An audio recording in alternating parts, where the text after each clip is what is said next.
Inuyashiki might be the most interesting superhero story I've ever seen, and that's what I'm going to classify this show as, is a superhero story, because it very much feels like one, and some people might argue against that. That's how I feel.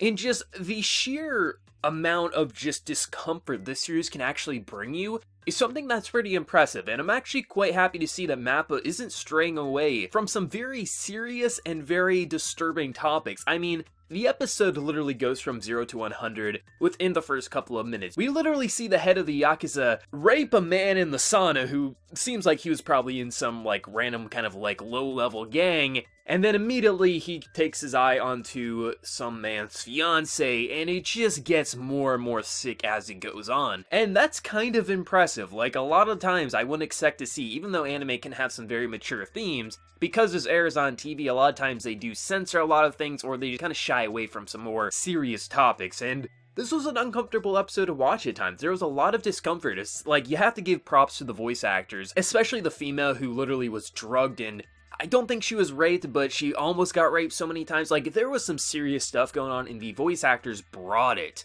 And I thought it was quite interesting that we didn't actually focus on our main character until near the end of the episode, and it was quite a different shift, because we've kind of been focusing on Hiro and our main character, and kind of switching off perspectives, but it was nice to see a different style of episodes where like 3/4 of it was literally focusing on two side characters who we'll probably never see again, but it was nice because it gave you a sense of how their life was and what they were trying to build up to. And then, of course, crime has to get implemented into it, and this was a very interesting episode. I mean, just from the overall directing, like, you have to give major props to how much detail is in those facial reactions. Obviously, they're crying, and you can hear the pain in the voice actors, but there is a lot of detail to those faces that really makes you uncomfortable because you just see what the hell is going on. This is just such an amazing series. Like, I love the show so damn much. Every single week, you're literally seeing the hammer of justice rain down on the worst types of people, and obviously he's not going to be able to save everyone, but it's nice when he does, and I love how badass this old man is. He doesn't have martial arts training, so when he's swinging his arms around, it looks just like a crazy old man, but when that force hits him,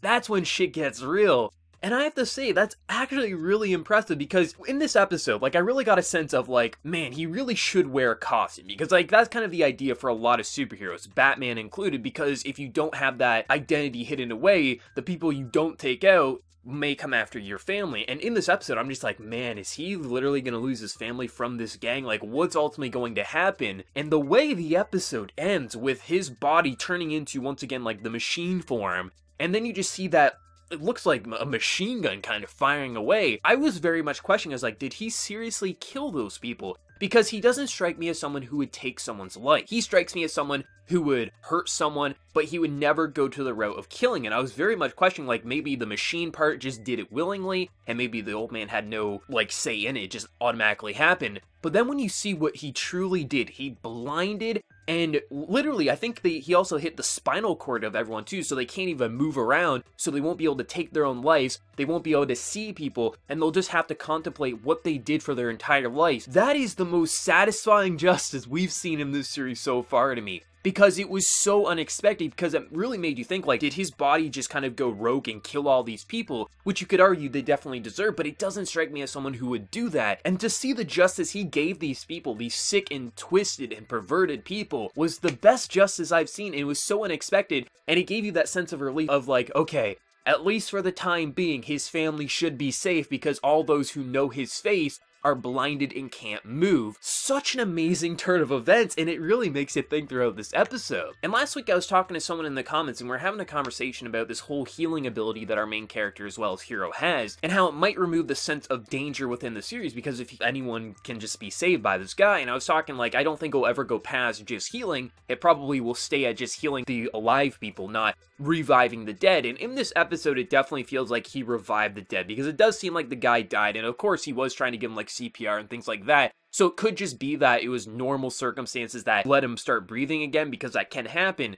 But it does definitely feel like maybe his body did have some control of reviving this guy at the end, and that's still okay in my books. I still feel like there is that sense of danger, because at the end of the day, unless he has some sort of giant ray that he could blast the town with and revive and heal anyone by just looking at them, you still have that one-on-one contact. He still needs to touch the person. He still needs to be there in time. So I still think there is that sense of danger, and I still think he could be killed by I would assume if a giant army was to rain hell on him, that probably would kill him or something to that nature. Like, I don't feel like he is indestructible. I feel like there is something that could destroy him as well as Hiro. I mean, the fact that he can get knocked out by gunshots hitting his head does show that even though he doesn't die, he can get knocked out. So I do feel like there is still that sense of danger for himself. Of course, it's very minuscule compared to a lot of things, but still, the fact that he needs that one-on-one contact as well, he's still very new to his abilities, it still gives you the sense that he could fail to save people, and also, unless he has some giant ray that he could blast the town with, even if he could revive the dead, which it kind of feels like he can,